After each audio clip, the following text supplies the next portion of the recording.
a 3-group collab, all entities of which are epicentered in or around the Swedish metal sphere, of 5 singers. 3 clean, 2 unclean is an ambitious pitch to say the least, because that's a whole mixture of voices to juggle. And yet, when you know The Day We Left Earth, and you are familiarized to and you understand their history of publication, and this might apply to other groups in the shuffle as well, you look on Parasite on a presumptive basis, and you realize you are in for quite an equipped and enamoring piece. And I can tell you, based on my familiarity to it, in full, I'll explain why in a minute, if you're a metal fan, this is going to really appeal to you, especially if you're into heavy bombastic numbers, or you walk in, let's say, with just an open door in taste, and you're open to anything.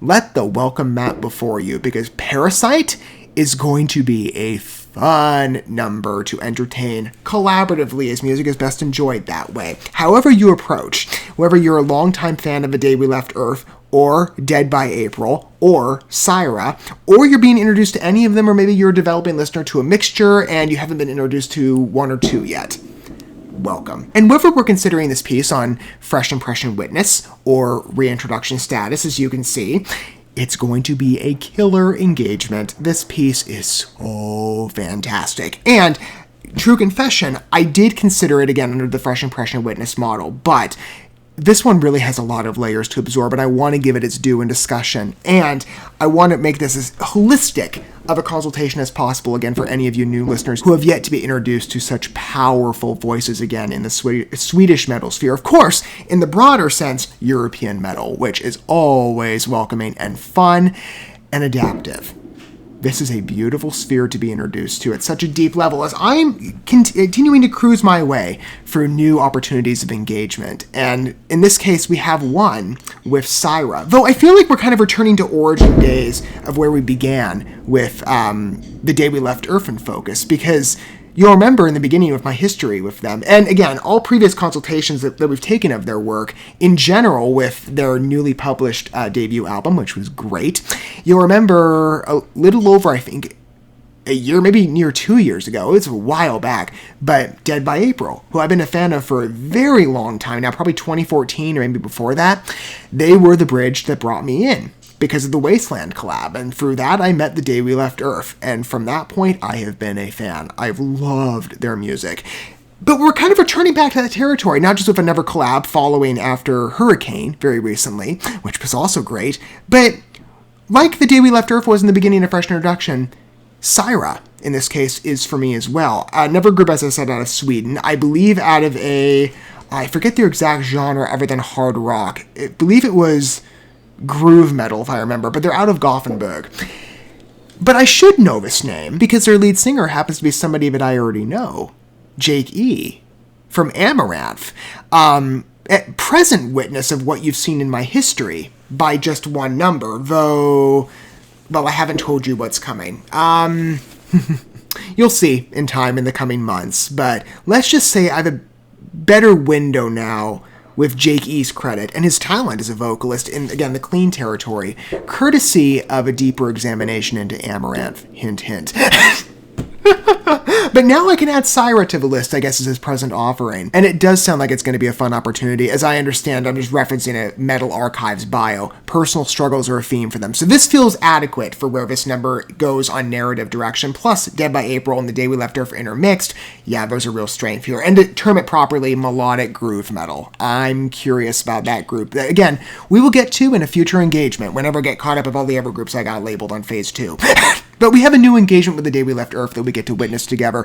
Whether, for you, fresh witness, hopefully for many of you, or for me, reintroduction grounds. But I had a lot of fun the first time, and I cannot wait to jump back into it again and give it its due holistically. There are so many freaking good layers to this. You are in for a fun engagement. I love this number, and it follows well in suit of our last piece, I think, as well. I'm not saying there's a deliberate connection on part of intention, but just similar themings. Pretender, love that number. Still a real killer ride for me, that personal resonance, I connect with it so deeply. Parasite, same. And we'll dig into the narrative in a minute, but for now, take some time to absorb the score, because it's freaking good. I've been excited to dig into this since, what was it, June 22nd, I think, when I started seeing the Instagram clips rolling around, and I'm like, I had it for a loop. Just automatically, the excitability, the pulse of this number, get ready. No hand holding, we're just rushing right in. I frickin' love that.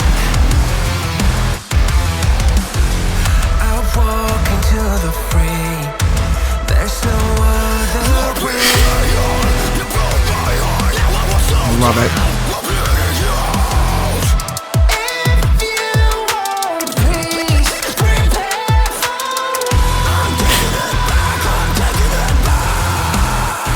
Take note how each section of this song permits vocal isolation where you recognize everybody differentiated.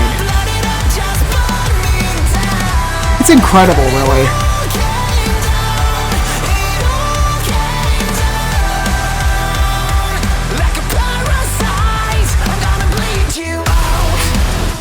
This is such an empowering release of a song.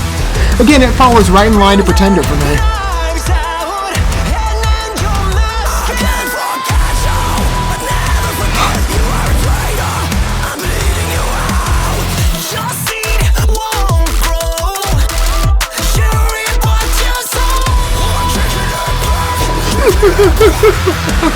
This is one of those numbers that everybody is in the audience for a live show and their heads are rolling back and forth. It's like, how can you not?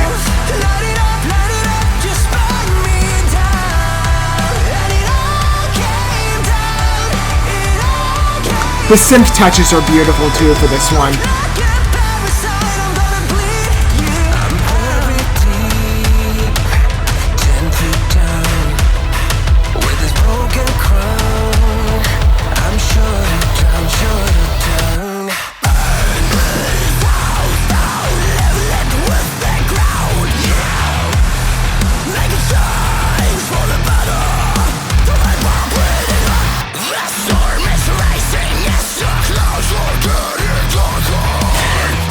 It's funny for all the familiarity I have to Dead by April and Christopher. There's some new layers here.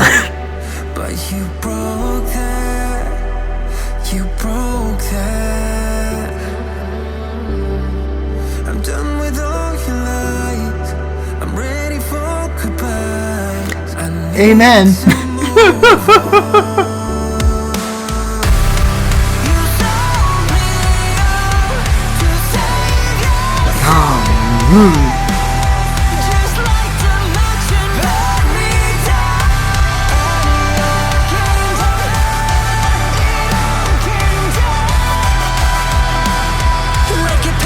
This one's designed really well. I forgot how it closed. I love it. We get a recap back to the original pulse. That rhythm just, oh my gosh, it's so deliberately. Oh man, it's this assertive. It's just this pull that you can't escape. I love it. God, such a freaking good number. You know, I remember speaking about Pretender, as I said, and I've shared the story before on different occasions in different wording, you know, depending on the opportunity. Forgive the fireworks out there.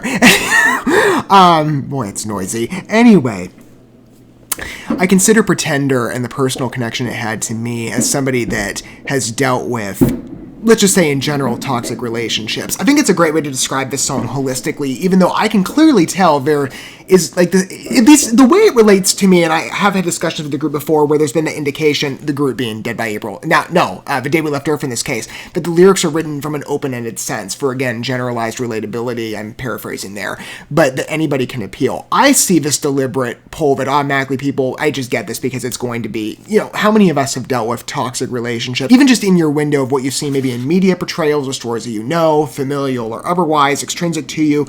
We've seen plenty of times where toxic relationships are very much that in the sense of the relationship word, and that's usually, if we consider in a romantic framework, this totally speaks to that. The partner of the relationship that it is very much parasitic, or they're kind of like a leech, you know, and that you're standing there knowing, like, that, you know, red flags are going off, because you know deep down this is no way a healthy setup for you or for the other person.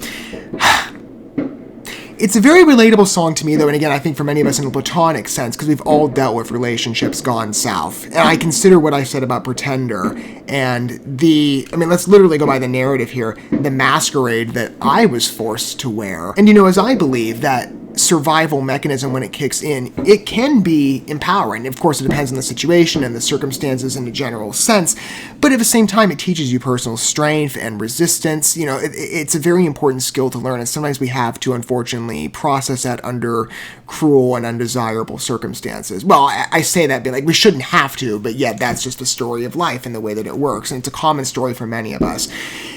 But we need that. If we're in that season, we're all longing for, as I was, in that season of my life, that cathartic release. And that's what music is there for, and what metal is just so beautiful in terms of its raw honesty. A song like this, Your Betrayal, It Broke My Heart. Yeah, amen, that's all it did. Now I won't slow down, I'm bleeding you out. Yeah, that's what I had to do, again, in a figurative sense, of course, not literally. As an emotional release, again, there's just so much power in this song. I can forget you, but never forgive. You are a traitor, and bleeding you out. Yeah, it's hard. You're talking about personalized trauma, forget and forgive. It is a valuable skill, and it is the desirable direction, but forgiveness should not be, and oftentimes I think is used in this way, it shouldn't be considered as a euphemism for just passively accept and move on, especially when you're dealing with personalized trauma. And I could give you a whole speech on that. I'm not going to. I'll keep it simple, but it just really irks me how our society and certain communities of thought have tailored that when it's not supposed to have been expected to be said in that way. You reap what you sow, absolutely. Again, I love the resonance to this song. Just in general, it connects. It's powerful.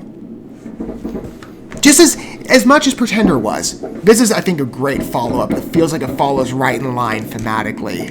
Freaking love it as a number. But musically speaking, the score is fantastic. That startup, that quick wind in, it's a perfect fill-in agent, at least in my opinion. It's simple, but it's so precise and nice. But then you get that pulse, that swing. Again, that's what was on the Instagram clip so early on, and I just fell in love with it the minute I heard the first couple seconds, and I had it going on as a loop in my car, and I'm like, this is gonna be a killer piece, and it is. I love the key, I love the rhythm, I love the synth employment too, plus the keyboard action. It definitely feels, for me, it kind of reminds me of, with some of the synth design here.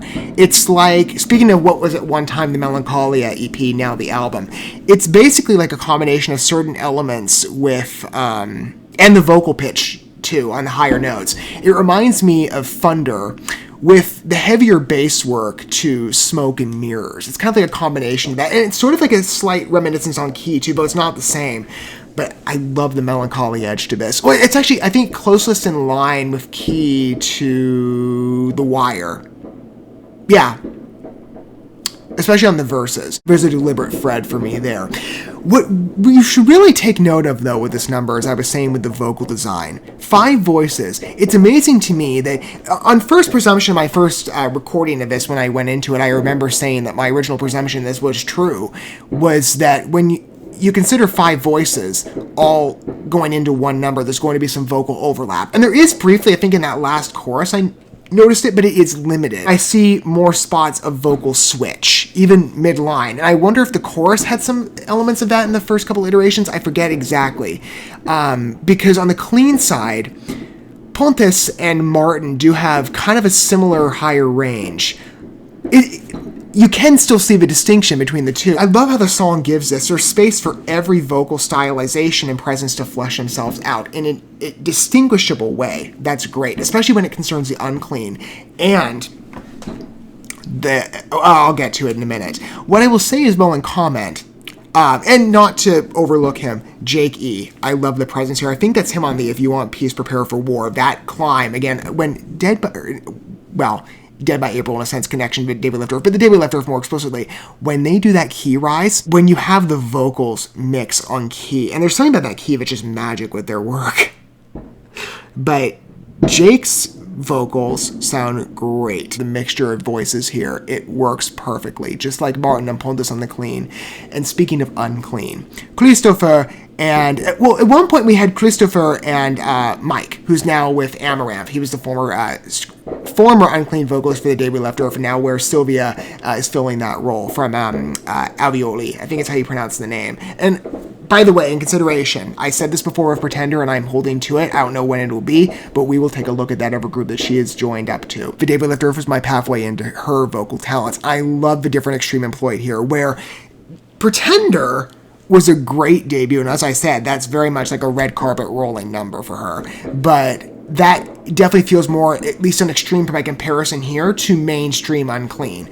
This, I love the femininity in the vocals. It's so noticeable to me. There's a lightness, a lighter airiness to the screams as they're integrated into this tune, and it just sounds fantastic. I just love those sections where it comes out. In fact, that entire block is just so good in the way it's written down. Burn this house down, make it change for the better to mend my bleeding heart. Again, this song has such a life to it on narrative and personal connection. I get it. I feel the heart of it. I freaking love the adventure with this one. But the layers to Christopher's voice, who I love on Dead by April, he's their Unclean vocalist. Boy, those fireworks are loud. Again, apologies. The lighter tailoring on the introduction, which sinks into that familiar lower growl for me. I guess it's closest maybe on Yell Extreme, because he doesn't oftentimes do that from what I've heard off of Dead by April. Maybe you could say, yeah, Dreamlike. That's probably the closest approximate. But there's a switch that I've not noticed necessarily before, the elevation of vocals. It doesn't come across as, it doesn't register immediately as him. I almost think for a second that it's Sylvia, and that it just kind of melts into his voice, that's, God, I love this song. The way the roles transfer or are stacked, integrate, shift, paired to the score evolution, it's fantastic. I told you were in for a fun rock ride. David Left Earth always is, and intermixing Dead by April and CYHRA as well, again, who I will add to the list similar to what I did for Alveoli. I haven't sorted out what that'll be yet, but I will determine a selection because I can't wait to dig into more of what Jake E has done at present, especially following Amaranth. And for the collaboration here, great fit. Loved his presence, but everybody's working together so well. I knew Dead by April would, but now as well intermixing a collaboration with Sylvia's respect too. Again, not to overshadow Mike as well. He was great, and he still is. I love his work with Amaranth, but this is what was the first doorway in for me to recognize him, and now with Sylvia, she sounds amazing in this number. Again, I love the varied execution on the Unclean Extreme. It's so beautiful to see the versatility. I hope you feel that way too. If this is a fresh pitch for you, maybe you haven't welcomed it yet. This is your first opportunity to engage with the Dead by April, The Day We Left Earth, CYHRA, or maybe just a couple of those. I hope you enjoyed it. Isn't it a fun number? I loved it. You know, again, music is first and foremost a subjective art, but just the rhythm of this number, its energy, its delivery, its narrative, it just clings to you. I would imagine that for many of you, not to speak in your place, but I would imagine many of you would speak to a similar concurrence, that it's a number that gets into you and it doesn't really want to leave. You just cling to it. It's a fun, energetic prize of a piece, and it's an honor to consider it alongside all of you. I think in collaborative respect.